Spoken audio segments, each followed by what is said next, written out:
PMSO et j'espère que vous allez bien. Bienvenue dans une nouvelle vidéo, la vidéo du lundi, du mardi. Et comme vous le voyez, je suis sur le site internet de IFC 25. Et comme vous le voyez, j'ai devant moi le vote de la TOTY. Alors oui, on va le faire ensemble. On va faire le vote ensemble de la TOTY avant que l'event sorte. Parce que je me suis dit que ça pourrait être sympathique que vous puissiez voir mon vote, ainsi que vous puissiez me dire dans les commentaires le vôtre. Et peut-être qu'on puisse débattre comme ça dans les commentaires. Alors, je ne veux pas d'insultes ou de dire non, je veux juste du débat dans les commentaires, ok? Je ne veux pas qu'on se tape dessus, qu'on s'insulte, que machin. Je veux juste du débat, que vous me disiez non, j'aurais pas pris celui-là, j'aurais plutôt pris ça et tout. Et moi, je vais vous expliquer un peu bah, pour mes choix, mes différents choix. Donc là, vous voyez, là, on va commencer par le gardien. On va finir par mon attaque, par l'attaque. Et là, en gardien, pour moi, ça se joue entre 2 ou 3 gardiens. Ça se joue entre Martinez, pour moi ça se joue entre Martinez, Kobel et Unai Simon. Pourquoi? Parce que Unai Simon, il a emmené l'Espagne jusqu'en finale de l'Euro. Donc c'est vraiment une assez bonne saison. Kobel, il a emmené son club, donc le Borussia Dortmund, en finale de la Champions League. Et Martinez, parce qu'il a fait tout simplement une très bonne saison, et ainsi qu'avec l'Argentine aussi. Mais pour moi, ça se joue surtout entre Martinez et Unai Simon. Alors, vous allez me dire, pour le gameplay, il faudrait plutôt Martinez, etc. Et en même temps, il y a les purs français qui vont dire il faudra Unai Simon, parce que Martinez, il nous l'a fait un peu à l'envers à la Coupe du Monde. Alors moi, Martinez, je me dis, on le voit souvent, mais en même temps, pour les joueurs console, on va dire qu'il est plus méta. Mais moi, mon choix va se porter sur Unai Simon. Pourquoi? Parce que c'est un gardien qu'on voit rarement, qu'on voit jamais, qu'on voit jamais, qu'on voit rarement dans les events, et qui a fait pour moi une très bonne saison, à la hauteur de Kobel et de Martinez.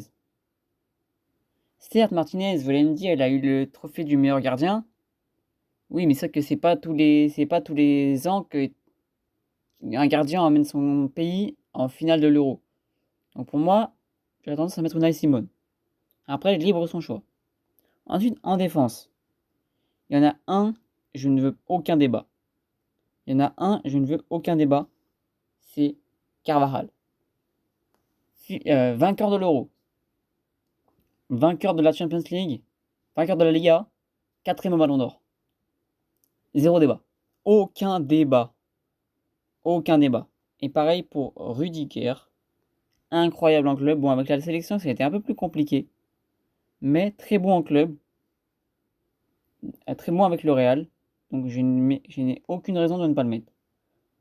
Après, en autre DC, j'ai déjà fait mon choix.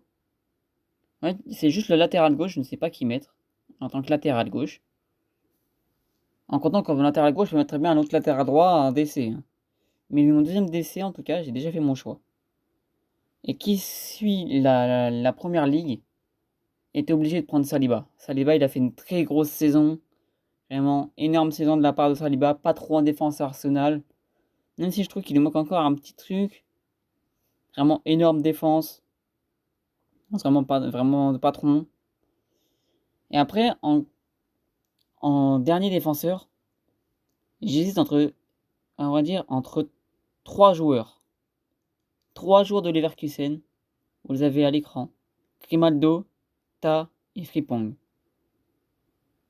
Il me semble que Grimaldo n'a pas joué à l'Euro. Donc je pense que je vais l'éliminer comme ça.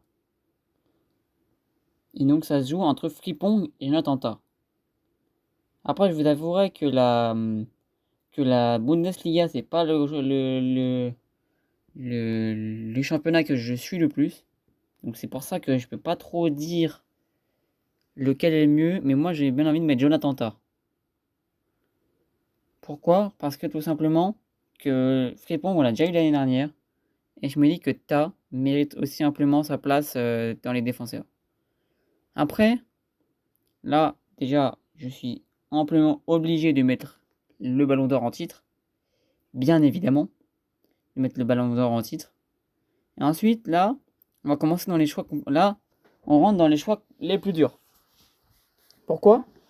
Parce que je me dis que t'as les pro Real qui vont vouloir mettre Bellingham, Valverde. T'as les pro Barça qui vont vouloir mettre par exemple Pedri.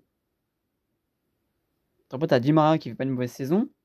Et après, t'as Decateler qui fait pas une mauvaise saison non plus. T'as Musiala qui fait une bonne saison. T'as Xhaka qui fait une bonne saison. T'as Wirtz qui fait une excellente saison. Et moi, j'ai bien envie de mettre deux joueurs, enfin de saluer l'équipe du Bayer Leverkusen en mettant Wirtz et Xhaka. Parce que je trouve que Xhaka, il a fait une saison, en tout cas en Europe, parce que je vous avouerai que la Bundesliga, je la suis pas trop. Mais en tout cas, en Europe, j'ai difficilement, enfin, en tout cas pour un 6, on dit pour un 6, un 6-8, difficilement vu une meilleure saison que celle de Xhaka. Donc c'est pour ça que je le mets. Je veux dire, c'est que c'est pas pour me dire non, je veux pas mettre. Parce que je me dis, enfin, juste pour vous dire, pour moi, Bellingham et Valverde méritent tout autant. Nico Williams aussi avec son euro, il mérite pas mal. Mais après en club, je suis pas trop son club, donc je peux pas trop dire. Mais pour moi, les trois autres qui méritaient, c'était Bellingham, Valverde et Nico Williams. Mais je préfère mettre Wirtz, Xhaka et Rodri. Parce que déjà, on les verra pas tout le temps. Enfin, Rodri, ballon d'or, donc je suis obligé. Et Wirtz et Xhaka, je pense pas qu'on les verra tout le temps. Alors que au moins Bellingham et Valverde, je pense qu'on les verra sur les 5 prochaines années. Vu que c'est des joueurs hyper méta, etc. Donc ça m'étonne même pas qu'on les voit cette année. Et enfin, pour les attaquants, alors j'ai 2-3 idées, mais vraiment il y en a beaucoup. Enfin, par exemple, parce que Haaland mérite, fin de saison dernière, il mérite. Salah mérite plus que tout pour le début de saison.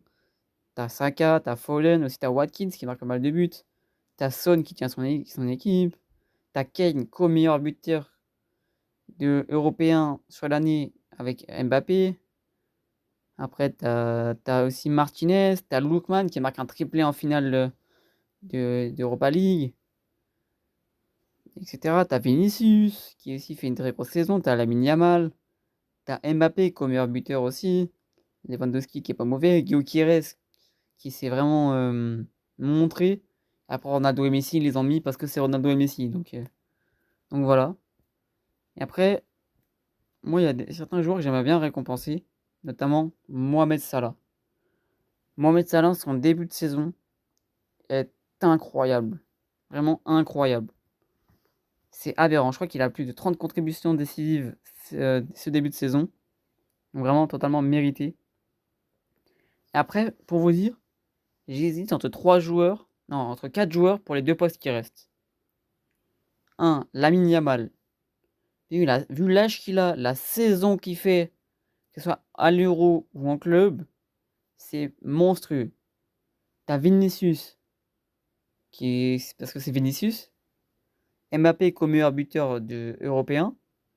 Et t'as Gyökeres. Enfin, dans ces 4-là, il y en a. Pour moi, je me dis, en tout cas, mon instinct me dit, il y en a un qui est obligatoire. Lamine Yamal. Lamine Yamal, obligatoire. Pour moi, il est obligé. Vu la saison stratosphérique qu'il fait, que ce soit avec le Barça ou avec l'Espagne, totalement mérité. Pour moi, je dirais même, ça se joue entre Mbappé et Gyökeres. La place qui reste. Pourquoi? Parce que Gyökeres, certes, vous allez me dire, Mbappé, il est au Real, etc. Comme meilleur buteur européen avec. Comme meilleur buteur européen ouais, avec Kane. Et nanana, nanana. Il faut pas oublier qu'il a galéré et que pendant ces 6 mois-là, il a vraiment eu du mal à s'intégrer dans l'équipe du Real, il a été vraiment pas trop flamboyant. Alors justement, Gyökeres, c'est un peu l'inverse. C'est-à-dire que la saison dernière, on le voyait pas trop, on en entendait vaguement parler, et cette saison-là, début de saison, on le voit partout. On le voit, il marque des quadruplés, des triplés dans tous les sens, etc. Donc pour moi, ça se joue entre Mbappé et Gyökeres. Mais, je vous avouerai, pour la méta, moi, pour ma méta sur IFC 25, sur IFC 25 mobile, je vais mettre Gyökeres.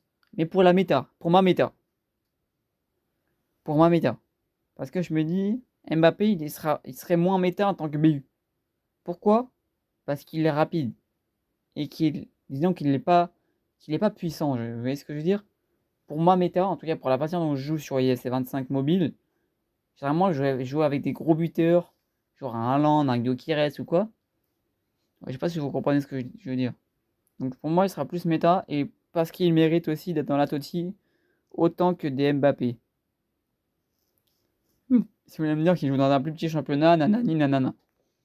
Donc pour moi, voilà mon vote pour la Totti. Je sais que ça va clairement pas plaire à tout le monde, mais c'est mon choix. J'aurais pu mettre Vinicius, j'aurais pu mettre Mbappé, j'aurais pu mettre Bellingham, j'aurais pu mettre Odegaard, j'aurais pu mettre plein d'autres joueurs, mais c'est mon choix. Je vais mettre De Ketelaere, j'aurais pu mettre Valverde, Nico Williams, etc. Mais c'est mon choix, c'est moi qui. Pour moi, en tout cas, pour moi, la Totti devrait ressembler à ça, même si je sais qu'elle ne ressemblera pas à ça. Il n'y aura sans doute pas Vir, sans doute pas Xhaka, sans doute pas Ta, sans doute pas Gyökeres, sans doute pas Unai Simon non plus. Mais pour moi, c'est à ça qu'elle devrait ressembler. Donc voilà, voici mon vote pour la Tochi.